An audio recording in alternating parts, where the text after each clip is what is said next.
what's going on, y'all? T-Bob here. And Jake as well. And you're about to watch a little OTB LSU.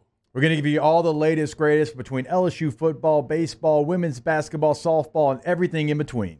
Bottom line, if you want to talk Tigers, keep it locked, subscribe, like it, and we hope you enjoy it. Jayden Daniels, and one of the things I've really enjoyed this season is watching his draft stock just continue to rise and really soar. This is somebody, a year ago that a lot of people had as a day 3 NFL draft choice. Said a lot of things about him. Talked about his running ability. Said he couldn't throw A, B, and C. Well, of course, this year he made A, B, C, and D, and really just grew his game. And it's not dissimilar from what we saw in Joe Burrow from 2018. Wanted to see him grow. In 2019, he did that and then some. And like Jayden Daniels last year was not a bad quarterback. Don't mistake that. But what he did this year, it appealed to professional football, to NFL scouts. He did the things that he had to do to change the narrative of his draft stock. And one of the guys that I respect the most in the business, Matt Miller of ESPN. I mean, Matt's done a great job. He's worked his way all the way up to ESPN. I see a tweet from him yesterday, right? Jayden Daniels' deep ball is truly a thing of beauty. Just finished watching cut-ups of his deep passes only, and my goodness, best in the class. 22 touchdowns, no interceptions on throws 20-plus yards. Yes, his receivers are good, but that's a lot of ball placement and touch.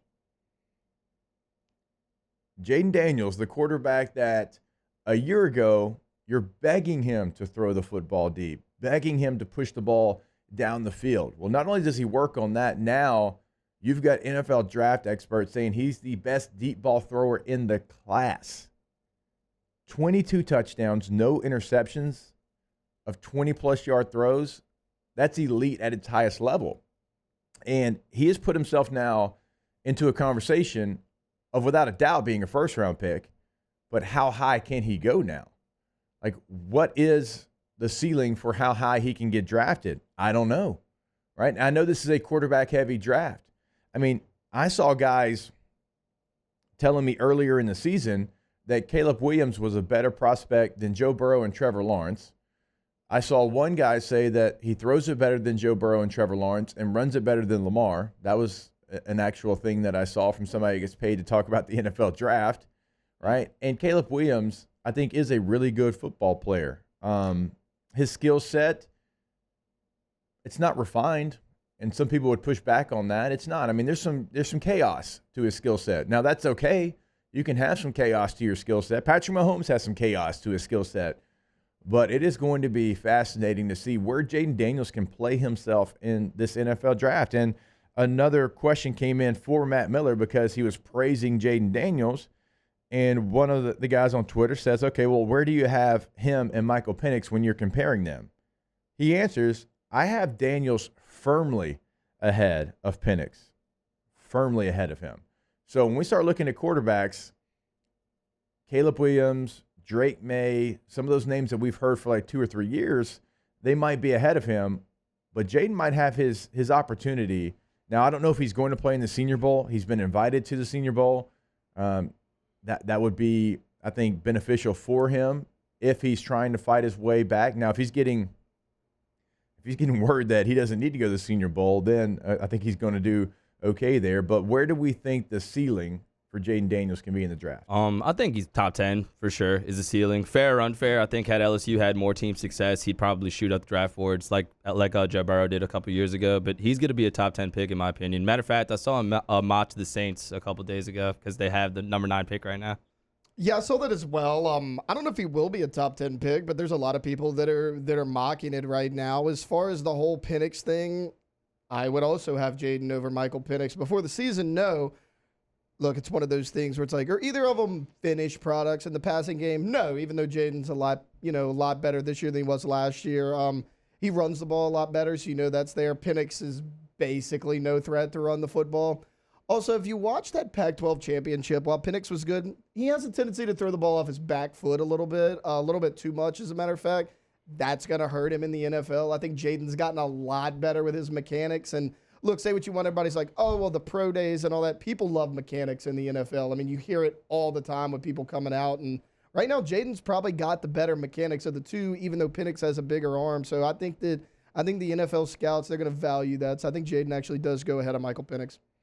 One of the write-ups that I saw from Mel Kiper Jr., and he's talking about Jayden Daniels. I don't have an elite top 5 grade on Daniels. Caleb Williams and Drake May are higher on my board, but he's trending toward being a first-round pick, especially in a draft in which multiple teams have quarterback issues. I have a round 1 grade on him. I could see Las Vegas projected to be a top 10 pick right there at number 9, Tampa Bay at number 10, Atlanta at 13, and Minnesota at 21. These are all projected where they're going to finish. All could certainly consider Jayden Daniels in the first round. Do not make him a Raider. Don't do that to us. Don't make him a Falcon or a Buck. Like, we don't, like, I hope he gets drafted in the top 10. We do not need Jayden Daniels as an Atlanta Falcon. Mario, your head would explode. Yeah, nah, we don't need that. We've had, some guys from LSU go to the division and play well, but a quarterback, that would be a freaking nightmare.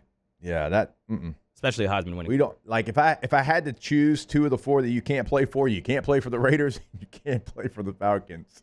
I remember, it's funny enough, I mean, it was in New York City. I'm sitting there and it's after the ceremony and Joe had already won and we're at the after party and one of his brothers is sitting there talking with him. And we're talking about different NFL teams, maybe where Joe could end up. And at the time, like the Raiders, because they're the Raiders, like they were in contention for the number 1 pick or whatever. And I was like, look, he can't go there. And his brother's like, what? And I was like, no, that's the worst organization of all time. He cannot go to the Raiders. He goes, man, you got to go where you go. I go, I understand that. But if you can do anything in your power not to go to the Raiders, try to find a way to not make that happen because that is the worst franchise in the NFL. And it's gotten a little bit better, but not much better because they just hired Josh McDaniels not that long ago and fired him already. I'm glad you brought that up because I remember when Burrow was coming out, everybody was like, he can't go to Cincinnati. You can't win there or whatever. I'm like, guys, as far as a number 1 pick goes, there's a lot worse organizations you could go to Cincinnati. I never understood the hate there. And I mean, look what he did. In year 2, he took them to the Super Bowl. But yeah, I agree. That Raiders organization, it just seems like no matter who their coach is, no matter who their quarterback is, no matter how many talented players they have, they can't turn the corner, just for whatever reason. Is it Mark Davis? Is it their GM? I don't like that spot for Jayden Daniels at all.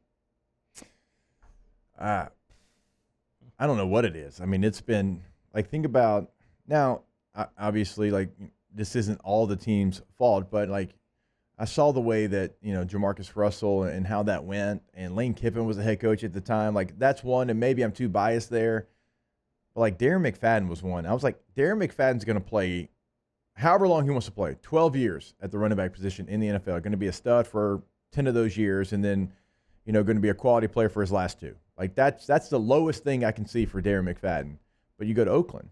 And your career is just dead, and just because they moved to Vegas, don't allow that to fool you. Wow, Jake, what incredible takes. I mean, those guys, they're just the best. I think so. And if you think so, again, hit the like button, subscribe, ring the bell so you get notifications when we post every single day here on OTB LSU.